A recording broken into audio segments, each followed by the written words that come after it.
O livro de Eclesiastes é um livro que coloca todos nós com os pés no chão. E no capítulo 1, do verso 1 ao 11, a abertura do livro nos dá uma ideia de tudo aquilo que o pregador, como se auto-intitula o próprio escritor de Eclesiastes,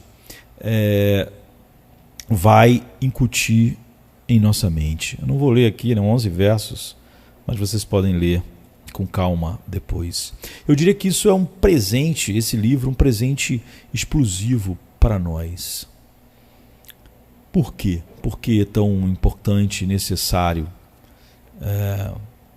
O desenvolvimento da imaginação é uma das coisas mais intrigantes que acontece quando os pequenos, as crianças, começam a explorar seu mundo. De repente, em questão de semanas, eu diria que a sala de estar ou o jardim que a criança brinca, ou seu quarto, se transformam em um zoológico, em uma garagem, uma fazenda, um hospital, um palácio, um chá da tarde com a rainha, um campo de batalha, um estádio de futebol.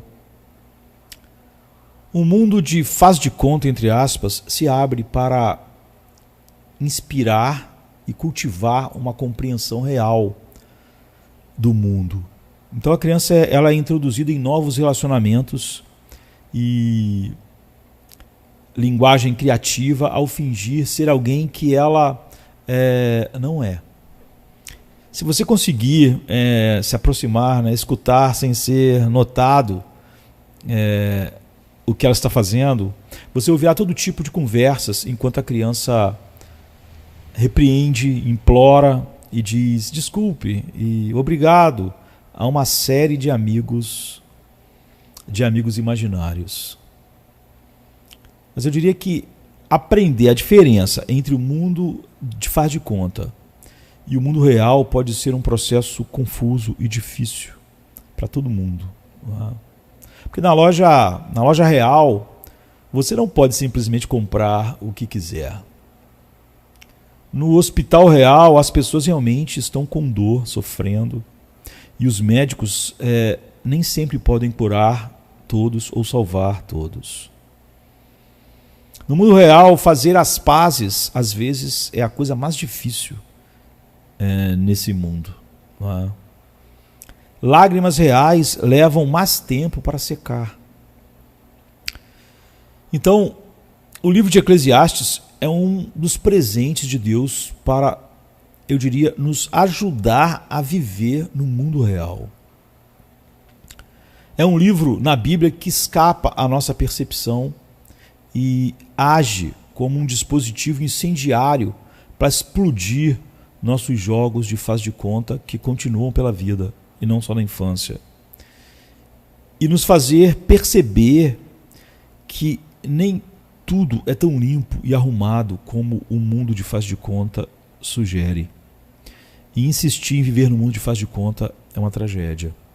Então, Eclesiastes são as palavras do pregador, filho de Davi, rei em Jerusalém. E eu diria que ele começa com táticas de choque. Não é? A primeira coisa que ele quer nos dizer é que tudo é vaidade. Vaidade das vaidades. Se você quer que os leitores acordem e parem de fingir sobre como a vida é, essa é uma maneira muito boa de chamar a atenção deles. Mas é claro que começar isso assim, de forma tão direta e austera, apresenta seus problemas, não é? Apresenta seu próprio problema. O que significa dizer que tudo é vaidade? Eu quero propor que muitas traduções bem intencionadas da Bíblia, na verdade, nos levaram ao erro ao traduzir a palavra hebraica Ebel como sem sentido nesse contexto. Nós tendemos a ler essa palavra como se fosse dita por um estudante de filosofia que volta para casa depois do primeiro ano de estudos e anuncia com confiança que o universo, como conhecemos, é sem sentido e a vida não tem significado. Mas essa não é a perspectiva do pregador. Mais adiante, por exemplo, ele fará afirmações como assim: melhor é um punhado, pouco, não é, com descanso, do que ambas as mãos cheias de trabalho, não é, de preocupações. Eclesiastes 4, verso 6. Agora, se uma ação é melhor do que outra, então claramente nem tudo é sem sentido. Então, de fato, a palavra hebraica hebel também pode ser traduzida como precisão, como sopro ou brisa. Então o pregador está dizendo que tudo é como uma névoa, como vapor, como sopro de vento, como fumaça. É uma ideia comum na Bíblia. Por exemplo, há um texto que diz que eis que fizeste os meus dias como apalmos. O tempo da minha vida é como nada diante de ti. Na verdade, todo homem, por mais firme que esteja, é totalmente vaidade. Na verdade, todo homem anda como uma sombra. Na verdade, em vão se inquieta, amontoa riquezas e não sabe quem vai ficar com elas, não é? Quem as levará, quem vai ficar com a herança. Quando com disciplina tu castigas o homem por causa da sua iniquidade, tu destróis como traça o que ele tem de precioso. Na verdade, todo homem é pura vaidade. Salmo 39, já é Davi falando, a partir do verso 5. Há um outro texto que diz: Senhor, inclina os teus céus e desce. Toca os montes e eles fumegarão. Lança raios e dispersa-os. Envia as tuas flechas e os destrói. Estende as tuas mãos desde o alto, desde as alturas. Livra-me e arrebata-me das muitas águas. Desde a mão dos filhos estranhos me tiras, cuja vaidade é falada e enche suas bocas, e cuja mão direita é a destra da falsidade. Meu Deus, a ti eu clamarei e cantarei um cântico novo, com o saltério, com a harpa de 10 cordas, eu sempre vou cantar a ti louvores. Salmo 144, não é? Davi. Então, a descrição do pregador sobre a vida é exatamente esta, não é? O mais efêmeros dos sopros, o mais efêmeros de todos os sopros, tudo é como um sopro. A gente podia fazer a tradução assim. E ele passará o restante do seu livro desdobrando exatamente o que ele quer dizer aqui. Mas a gente podia mostrar algumas maneiras de pensar sobre isso e depois voltar a pensar mais detalhadamente no que ele diz. A primeira coisa que ele está dizendo é que a vida é curta. Então você sabe o que acontece quando você apaga uma vela. Aparece uma fumaça, né? Quanto tempo dura a nuvem de fumaça quando você apaga uma vela? Você pode cheirar, ou seja, você pode sentir o cheiro daquela fumaça e pode ver.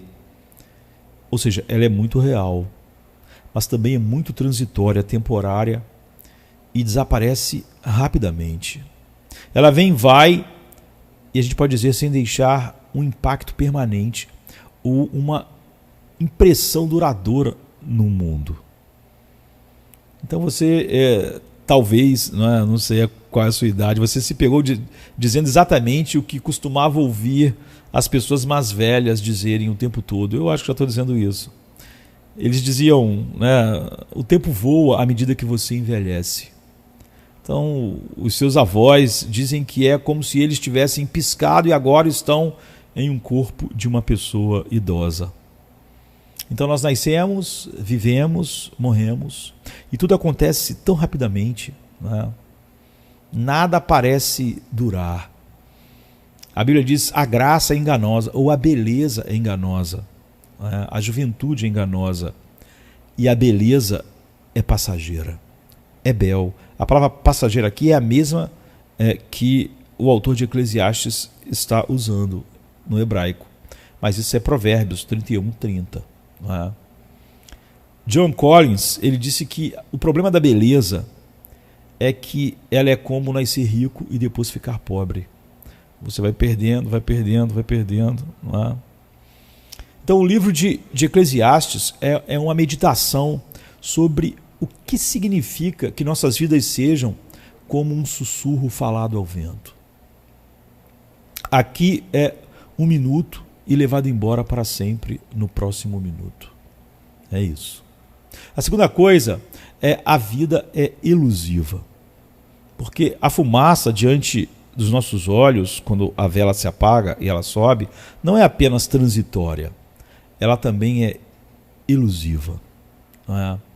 Tente agarrar a fumaça, colocar um pouco no seu bolso e guardá-la para depois, e você não consegue sequer pegá-la. Não é? Ela é uma coisa real, física, e ainda assim escapa de seus dedos assim que eles se aproximam.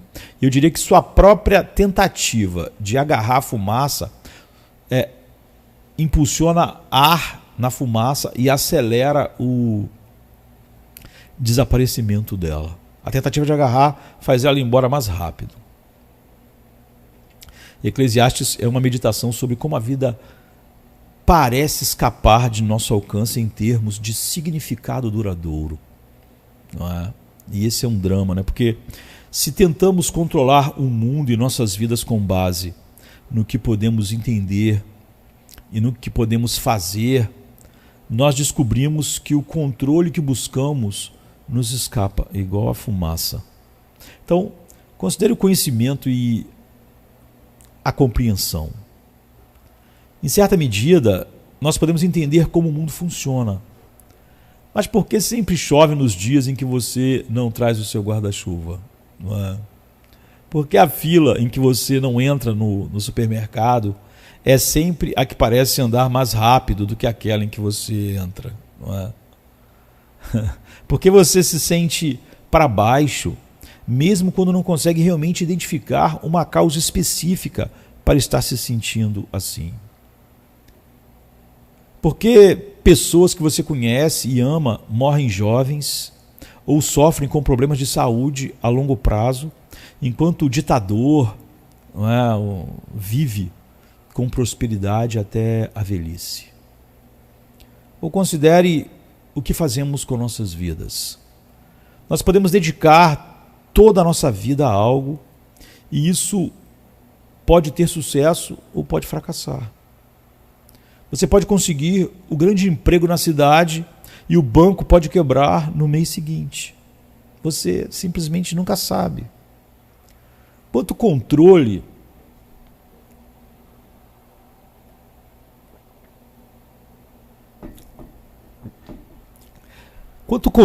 você realmente tem sobre a segurança do seu emprego, ou sobre a sua saúde, ou sobre o que vai acontecer com as taxas de juros e os preços das casas, sobre quem você conhecerá e o que estará fazendo daqui a 10 anos. Certa vez eu estava construindo castelos de areia na praia com algumas crianças, né, num desses passeios, e tivemos certo sucesso. Construímos um grande castelo, cavamos um fosso ao redor dele e cercamos ele com castelos menores e torres decoradas com conchas. Estava ficando tudo lindo. E elas estavam orgulhosas do trabalho delas e nós gostamos de nos envolver com aquela tarefa, né? Deu trabalho, mas eventualmente, e para grande surpresa delas, das crianças, nós tivemos que recuar à medida que a maré avançava e as ondas cobriam todo o nosso trabalho, não é? E horas depois não tinha nenhum vestígio dele. Então a água espumante dissolveu o nosso projeto e fez ele se tornar uma área irregular, comum da praia, como se nunca tivesse tido castelo nenhum ali. Então, quanto tempo dura os castelos de areia? E quanto controle temos sobre o castelo que construímos na nossa vida? Construímos apenas por um curto período de tempo e sempre sujeitos a forças completamente além de nosso controle. Isso é a descrição das nossas vidas. Isso é o que nossas vidas são. Em vez de areia e mar, a Bíblia usa outras figuras, a grama e o vento, para fazer exatamente esse ponto, para realçar. Quanto ao homem, a Bíblia diz: seus dias são como a grama, ele floresce como a flor do campo, pois o vento passa sobre ele e ele se vai, e o seu lugar não se conhece mais. É como aquelas... não é só que a onda destruiu os castelos, era como se eles nunca tivessem existido. O texto está falando a mesma coisa. O seu lugar não se conhece mais. Salmo 103, versículo 15.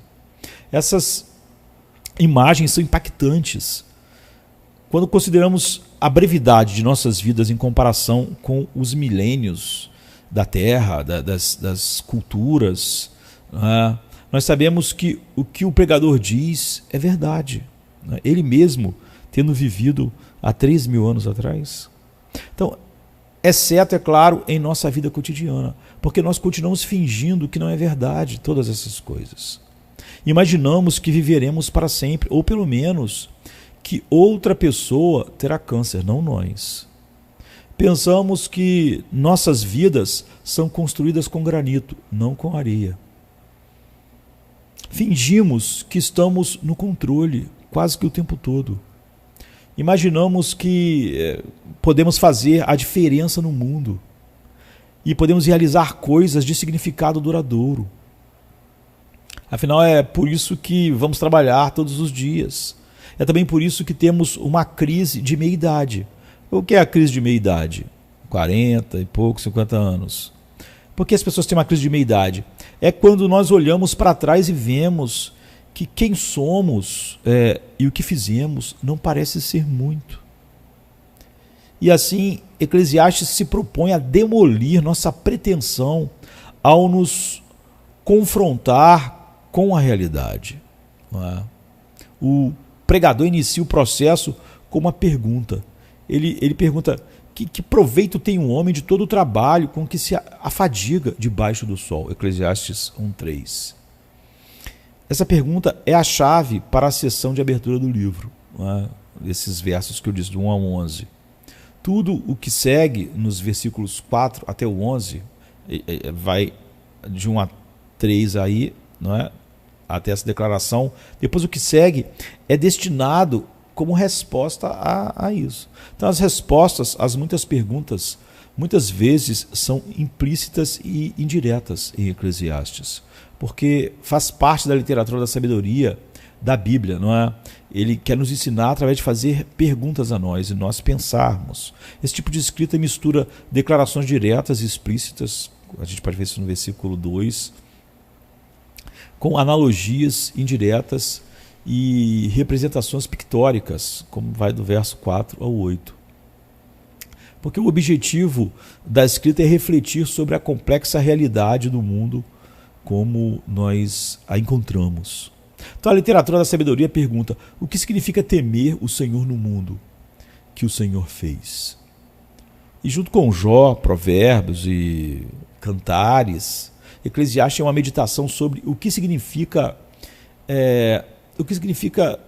estar vivo em um mundo que Deus criou e chamou de bom, mas que também deu muito errado, muitas vezes de maneiras catastróficas. O pregador experimenta com tudo ao seu redor, ele trabalha com tudo ao seu redor e experimenta tudo ao seu redor, e ele quer que nós reflitamos sobre nossa experiência no mundo. Ele está querendo dizer para nós: olhe para a sua vida e o que está acontecendo com você. O que isso diz? O que isso diz sobre sua vida em geral? Como devemos dar sentido a isso? Podemos realmente dar sentido a isso? Então a literatura da sabedoria usa provérbios e ditados concisos, enigmas e provocações, perguntas e respostas, prosa e poesia, para nos forçar a olhar as coisas de vários ângulos diferentes. Seu objetivo é indiretamente nos ferir para sentirmos a realidade que estamos querendo fingir não ver.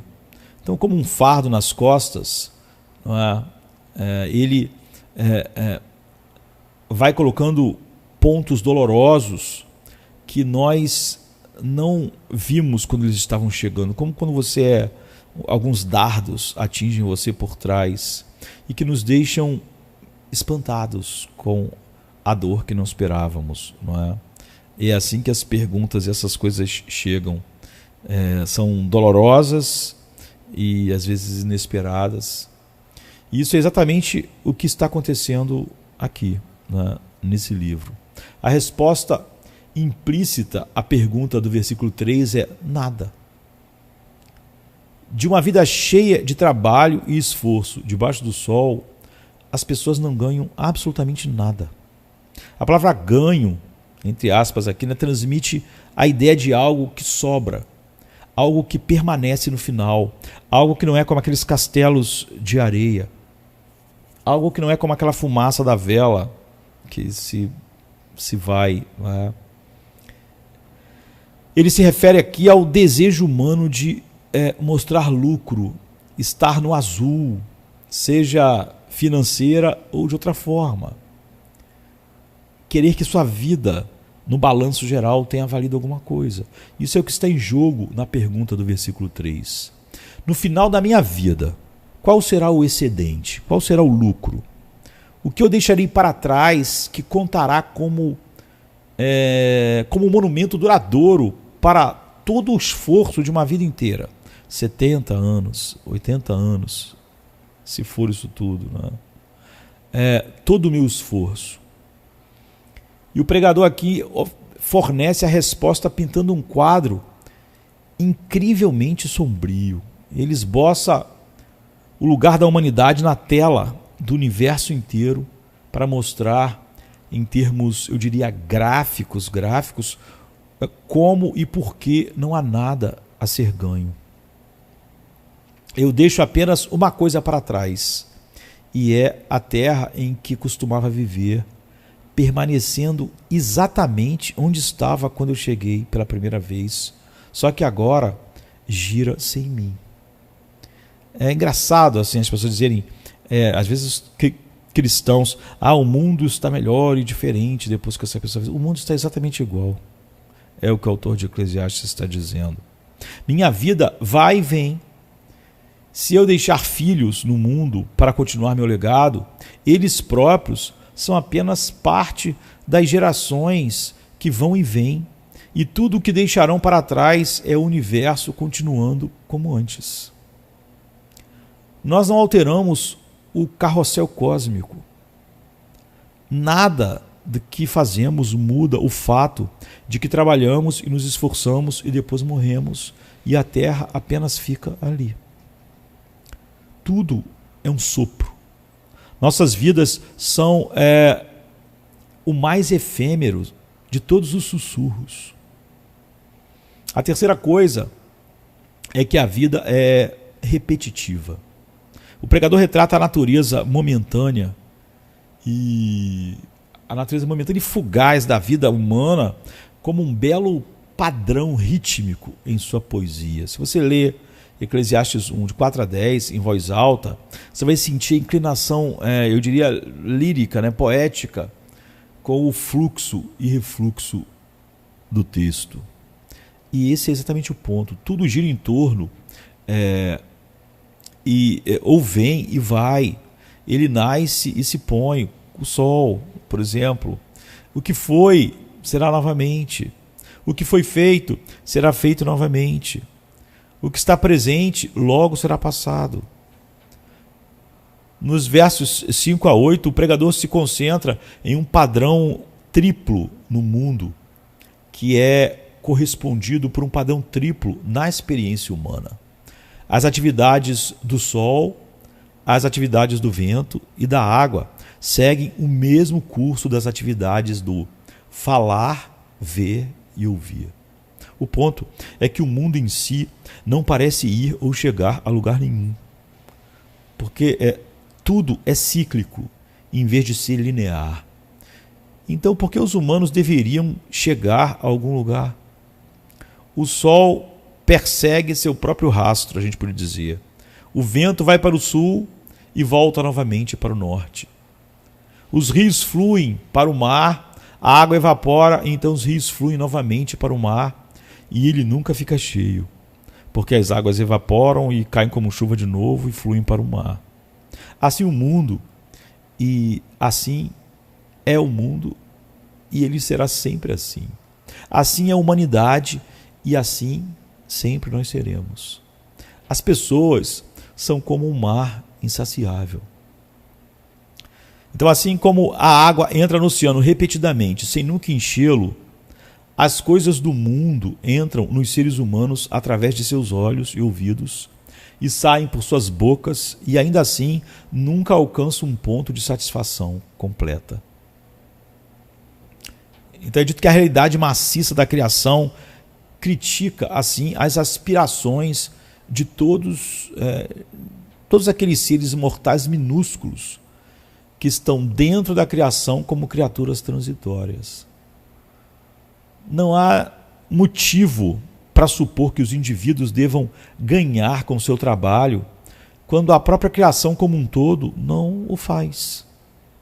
Então, a experiência de observar um movimento constante sem conquistas duradouras do oceano, do sol, é tão cansativa que nenhuma quantidade de palavras pode catalogá-la. Então ele diz: o olho nunca chega ao ponto em que não pode absorver mais. Nem o ouvido fica tão cheio de som que não pode aceitar mais impulsos do mundo exterior. Ou seja, os seres humanos nunca pensam finalmente: é isso, estou satisfeito, vi tudo, disse tudo e ouvi tudo, dei e recebi tudo o que posso. Essa linguagem, ela poderia, é claro, ser extremamente positiva.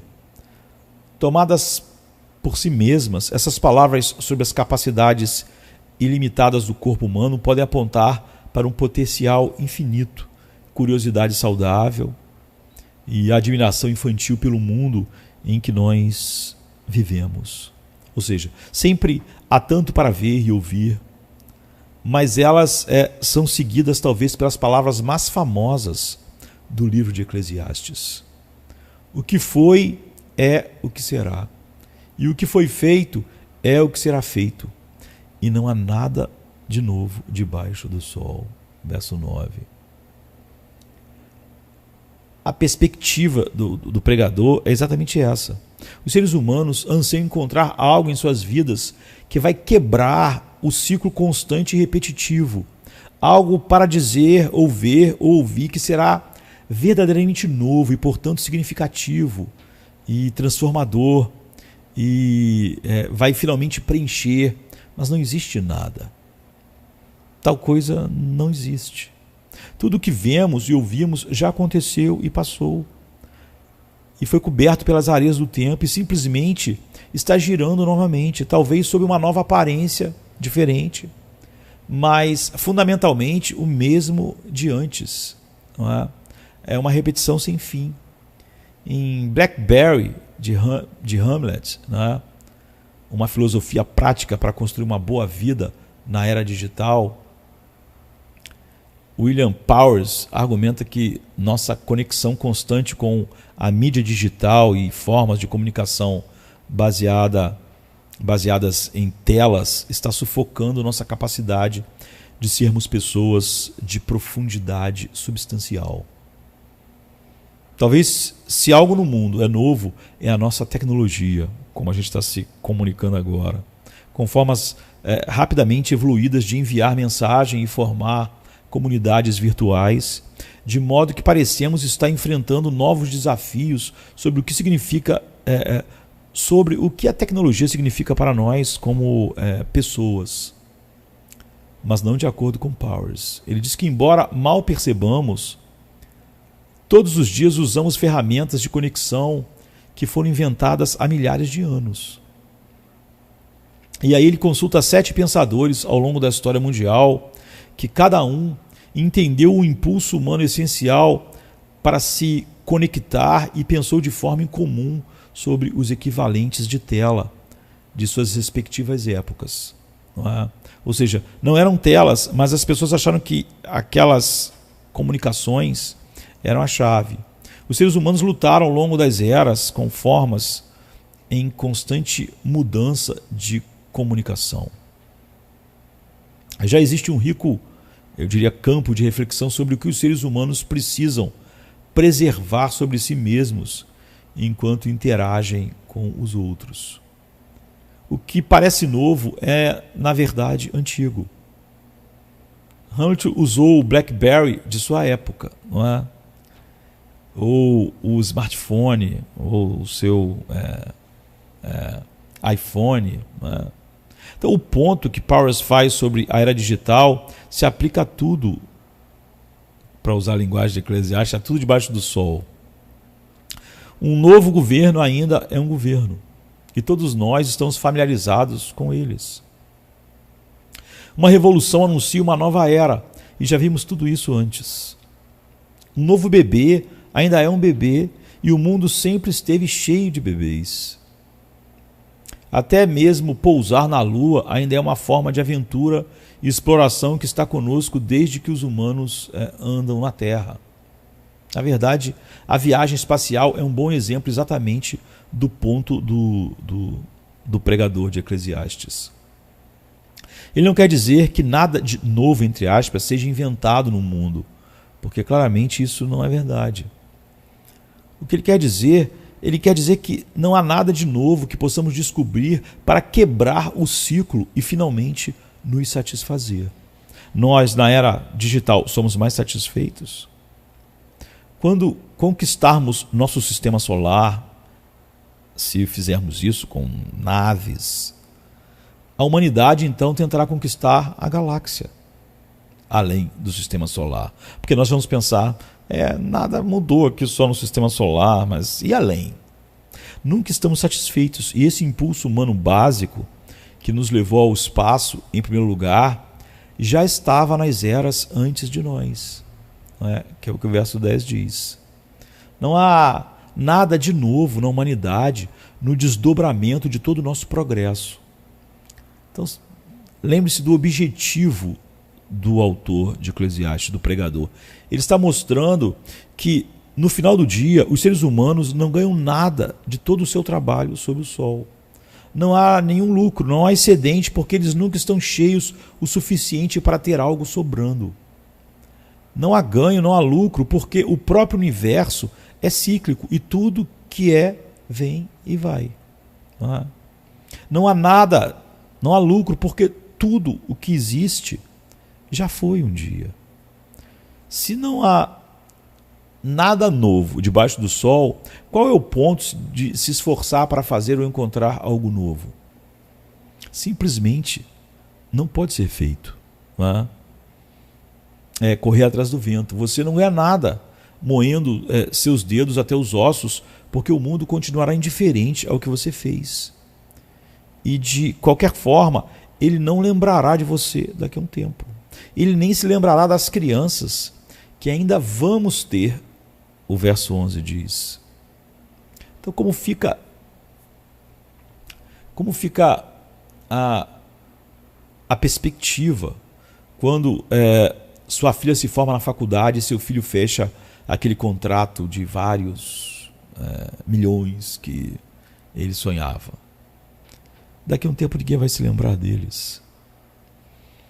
O outro ponto dele aqui é: prepare-se para morrer. O pregador respondeu à própria pergunta ao apontar para os ciclos de idas e vindas do mundo.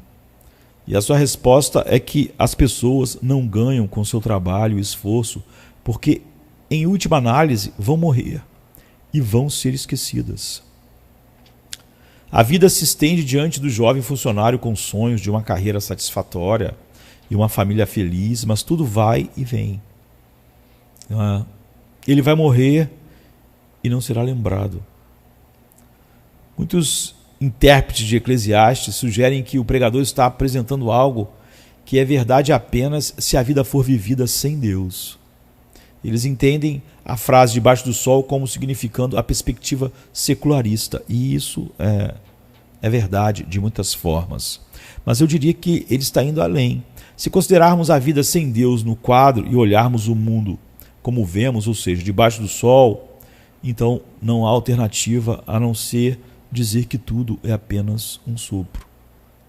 Mas o pregador quer que saibamos que debaixo do sol não é tudo o que existe. E assim nós podemos muito bem perguntar: certamente a maneira cristã de olhar para a vida é diferente? Se sou seguidor do Senhor Jesus, isso não muda tudo?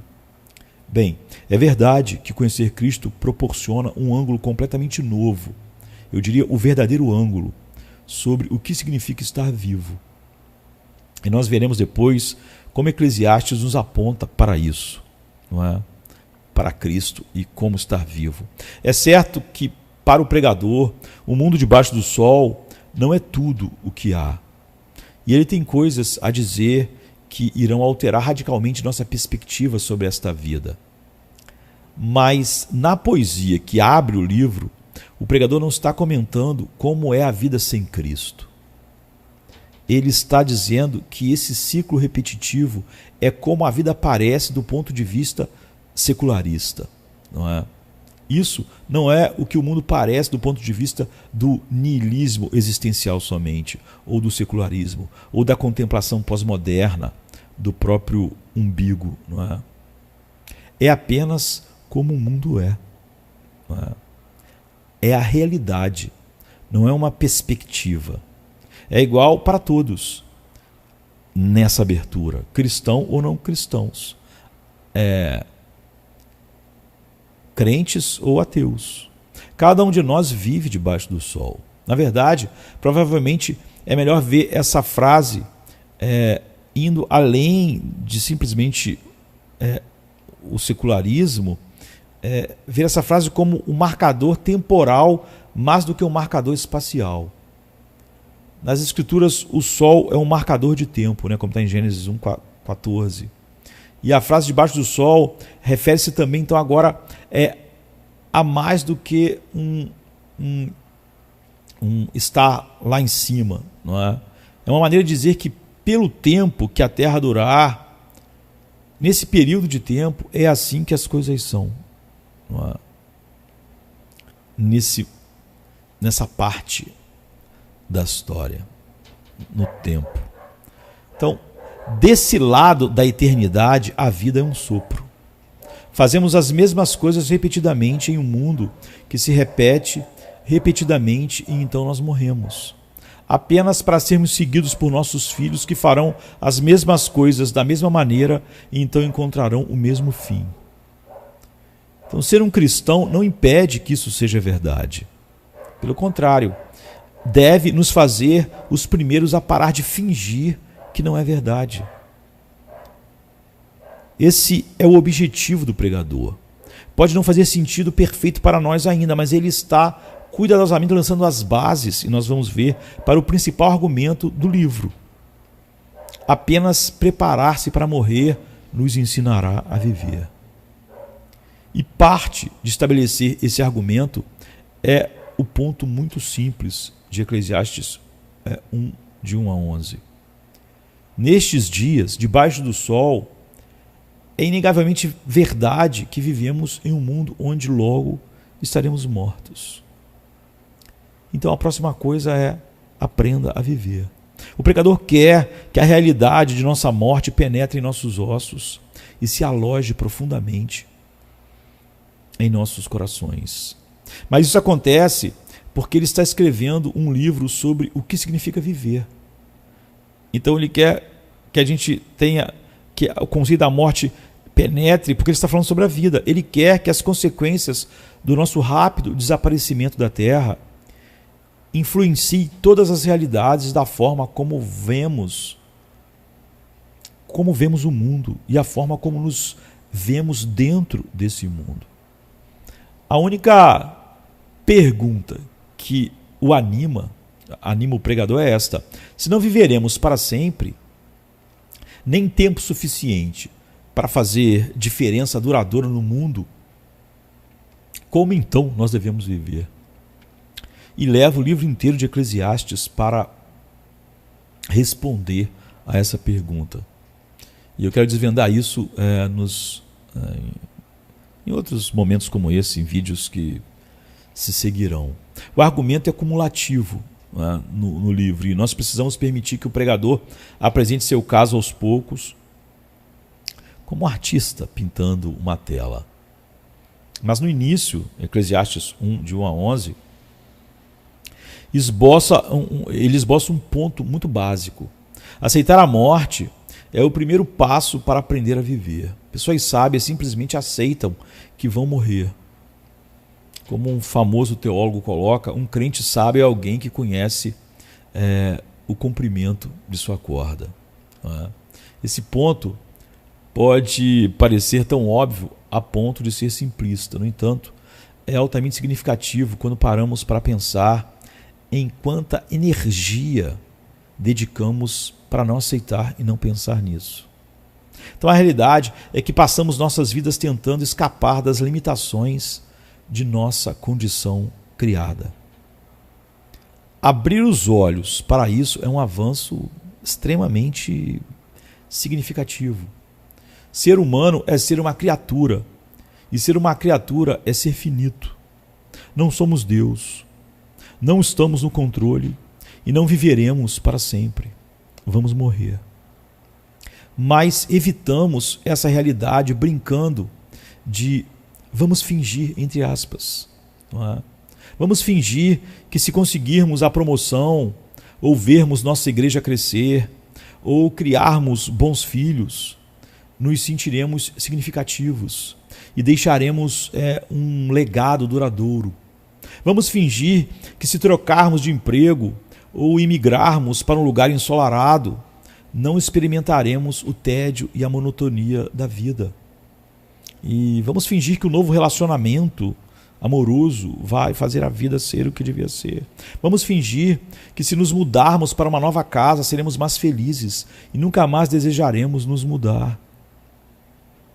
Vamos fingir que se encerrarmos um relacionamento e começarmos um novo amor, nunca nos sentiremos encurralados. Vamos fingir que se formos casados ou não, seremos satisfeitos. Vamos fingir que se tivermos mais dinheiro, ficaremos satisfeitos.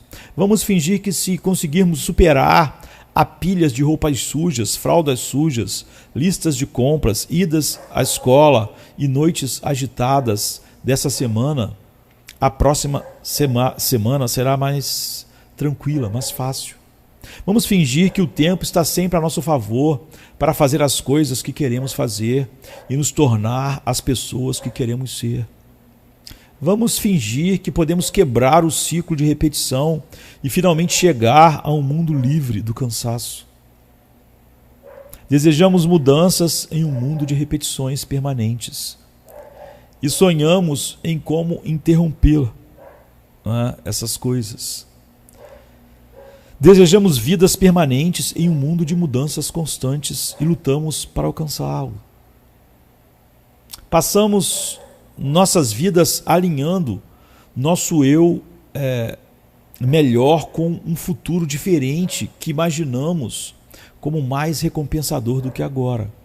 E em tudo isso estamos simplesmente tentando tornar permanente o que não é para ser permanente. Nós, e através de mudanças constantes, estamos tentando controlar o que não deve ser controlado, o mundo.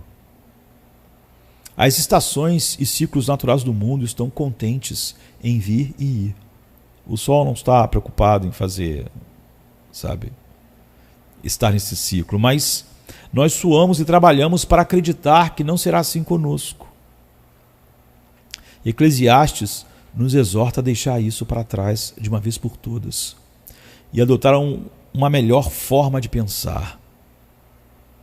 Ele está dizendo para nós: pare de brincar, de vamos fingir e, em vez disso, deixe a história e o mundo criado serem nossos professores. Pense nas gerações que viveram antes de nós. Observe as marés, as estações, os padrões que Deus costurou na própria estrutura da criação. As coisas se repetem vezes e vezes sem fim, e então é hora de aprender que a vida tem uma repetição incorporada nela, da qual não devemos tentar escapar. Os próprios ritmos do mundo apontam para o que significa fazer parte da ordem criada como ser humano. Pare de pensar que o significado, a felicidade e a satisfação residem na novidade.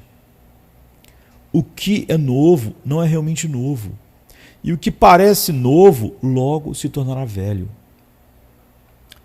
C.S. Lewis, ele capturou a essência desse ponto em seu livro Cartas de um Diabo a Seu Aprendiz. Em cada lugar no Brasil botam um nome, às vezes botam outro.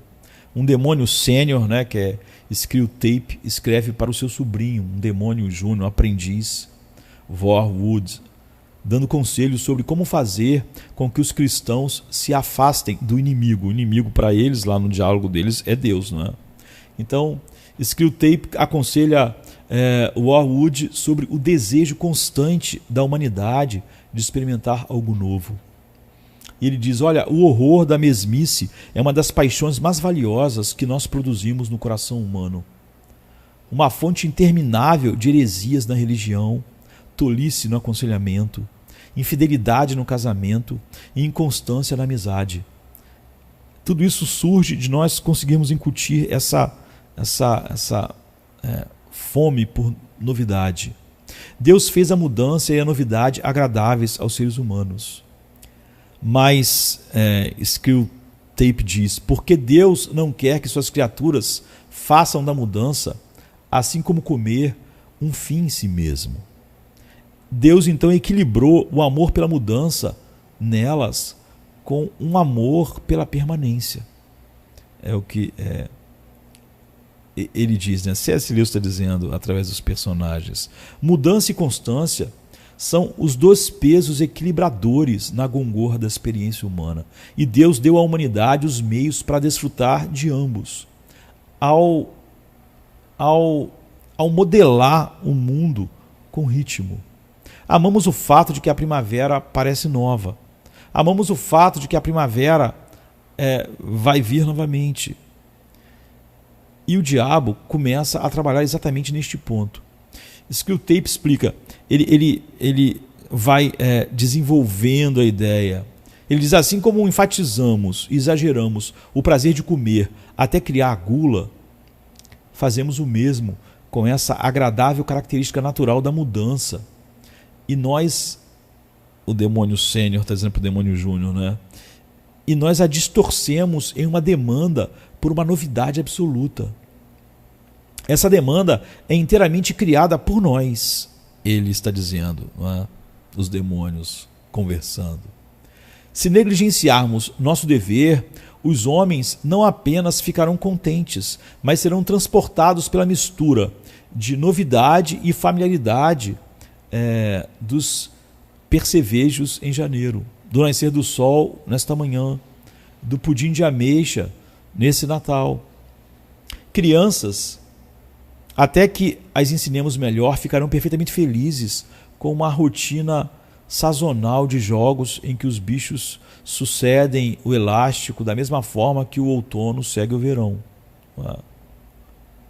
Então, somente por meio de nossos esforços incessantes é que a demanda por mudanças infinitas ou não rítmicas é mantida, ele diz para o demônio aprendiz.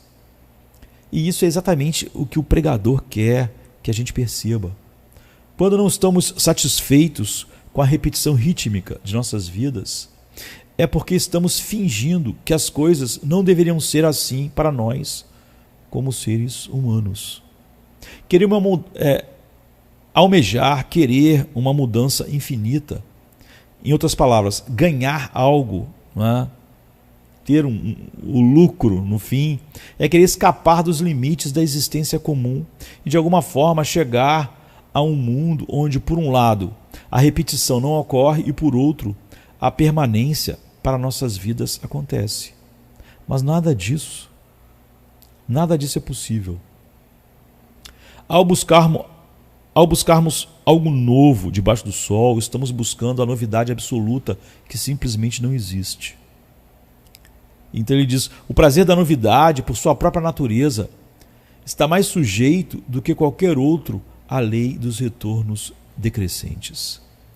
Ou seja, quando você acha que finalmente fez uma mudança decisiva em suas circunstâncias, logo desejará mudar algo mais. Seja o que for que você pense que ganhou, que foi o seu lucro, logo desaparecerá da terra como a névoa da manhã, como a fumaça da vela que você apagou, e você também. Então, parte do aprendizado para viver é simplesmente aceitar isso. Um dia você estará morto e desaparecido, e o mundo continuará, provavelmente sem nem mesmo se lembrar de você, a longo prazo de ninguém. 100 anos após a sua morte, é provável que ninguém saiba que você existiu. Mesmo quando você pensa nas pessoas mais famosas como Alexandre o Grande, quem pensa em Alexandre o Grande, a maior parte dos 8 bilhões de pessoas não saberiam falar 10 minutos sobre Alexandre o Grande. Então, rapidamente, 100 anos depois, ninguém vai saber que você existiu. Se isso te deprime, continue lendo. Continue olhando para Eclesiastes, porque ainda há muito para você aprender. Mas se isso arrancar um sorriso irônico do seu rosto, você está a meio caminho da felicidade. Porque o pregador vai nos mostrar o que devemos e o que não devemos esperar da vida. Ele não está apenas dizendo que não há ganho depois de perseguirmos o vento. Ele vai insistir que não há necessidade de perseguir o vento em primeiro lugar. Não há ganho a ser alcançado debaixo do sol. E esse é exatamente o ponto. Nenhum precisa ser buscado. Nenhum ganho precisa ser buscado debaixo do sol. Então, para não ficar muito longo, nós vamos parar hoje aqui. Eu quero que você pense nessas coisas. Pense, faça perguntas a respeito disso, colocando a sua vida em foco. Quais são as suas impressões sobre o livro de Eclesiastes? Quando você vê isso que a gente viu hoje. Pense e explique o significado de vaidade em Eclesiastes com suas próprias palavras, de maneira que você possa aplicar a tudo. Por exemplo, liste 3 coisas que você gostaria de mudar em sua vida e 3 coisas que você gostaria que permanecessem as mesmas. E ver como isso entra em conflito com o que nós vimos. Você consegue pensar em momentos em que sentiu que tinha ganhado, não é? Apenas para descobrir que você conseguiu lá, ganhar um lucro, apenas para descobrir que com o tempo estava insatisfeito novamente? Como pode ser libertador em vez de frustrante saber que a vida é repetitiva? Pense nisso. Por exemplo, você considera a mensagem desse primeiro capítulo de Eclesiastes depressiva ou promissora para a sua vida? Isso vai dizer muito a respeito de onde você está na visão que Deus quer que nós tenhamos da vida, de nós mesmos e da nossa vida nele e para ele. E então pense nessas coisas e da próxima vez nós continuamos conversando sobre Eclesiastes. Conversar sobre a Bíblia é a melhor coisa do mundo, não é? Através da Bíblia que nós somos transformados. Jesus orou: santifica-os na verdade, a tua palavra é a verdade. Que Deus possa nos guiar com misericórdia e graça. Amém, queridos. Amém. Venha se cansado estás, e eu descanso darei.